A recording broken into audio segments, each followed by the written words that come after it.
I had this client once, and she came in and told me that she had been sexually assaulted by her older brother. And she told me the story, and I kind of got the impression that maybe she was like 8 and he was like 17 or something like that.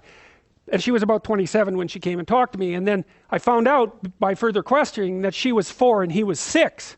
And I thought, she still had this story in her head of her being tormented by this older person, right? That's how she told the story. And what I told her was, well, look, another way of looking at this is that you two were very badly supervised children. Because, I mean, he was 6, for God's sake. You know, he's a little kid. That doesn't mean that what happened to her was any less traumatic, but he wasn't 17, right? The story was different than the one she had in her head. And, you know, by the time she left, after we had that conversation, it was clear that the way that she was construing the experience had radically shifted. And it's very interesting because, you know, you think of the past as fixed. And it is in some sense, but the reason you remember the past isn't to make an objectively accurate record of the past. It's so that you can use the information in the past to prepare you for the future. And your mind won't leave you alone unless that has happened. So if you've encountered something that's negative and you don't know why and you don't know what to do about it if that happens again in the future, then that will stay with you. And I think one of the things it does too is it increases your overall physiological load. There's actually physiologists who've been talking about this. I can't remember the damn phrase, but you can imagine that your mind is doing something like this all the time. It's got a record in some sense of your autobiographical experiences. And what it's doing is calculating how frequently you've been successful versus unsuccessful. And the more frequently that you've been successful, the higher you are up on the dominance hierarchy. That's one possibility. So your serotonin levels go up and you're calmer. But also, it's reasonable to assume that the environment is less dangerous, right? Because that's sort of what constitutes danger. You're somewhere and you act and something you don't want to have happen happens, that's danger. And so your brain is always trying to figure out how to calibrate how anxious you should be. And one of the things it does is by sort of keeping track of your past success-failure ratio.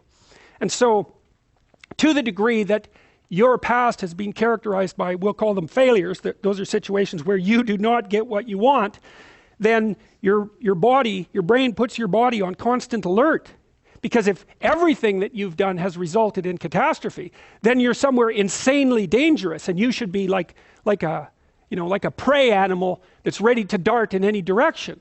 And how much you should be a prey animal is dependent on, it's an estimate, partly your trait neuroticism, partly your success as adjudicated by other people, right? Because they'll pop you up the dominance hierarchy if you've been successful, but also partly on your record of failures and successes in the past. And so you can go back and you can find out where you have holes in the structure through which you're viewing the world. That's one way of looking at it. And you can sew those things up. And that's in some sense, that's what you're doing in psychotherapy. You know, partly it's exposure to things you're afraid of and disgusted by and are likely to avoid. That's a huge chunk of it. But if you go back into your past and you start talking those things through, it's really the same thing. It's more abstracted. So Freud, of course, was always, when he was doing his free association process with his clients, he'd find that if he just let them talk, that their speech would circle until it hit a place like that, where they were confused and doubtful. And then their speech would sort of wander around that, and then they'd have an emotional expression that was a consequence of that. He thought the emotional expression was what was curative. It was cathartic in his terms. But later, James Pennebaker, upon whom these writing exercises I described, his research is based on that. My exercises are based on his research.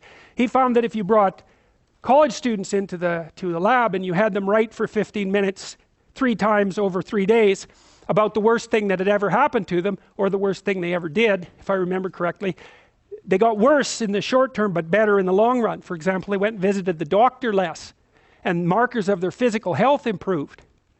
And so I think the reason for that is because, what is that called? It's called something load. I just about got it right from the physiologists. Doesn't matter.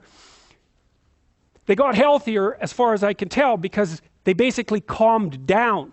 Once they had gone through the negative memory and sorted it out properly and told a properly articulated story and figured out how to deal with it, then their physiology calmed down. And so then they weren't as stressed, they weren't producing as much cortisol, and so cortisol suppresses your immune function, and so they were more likely to stay healthy. And so, well, so that's all very much worth thinking about. That's all in the domain outside of the light. That's one way of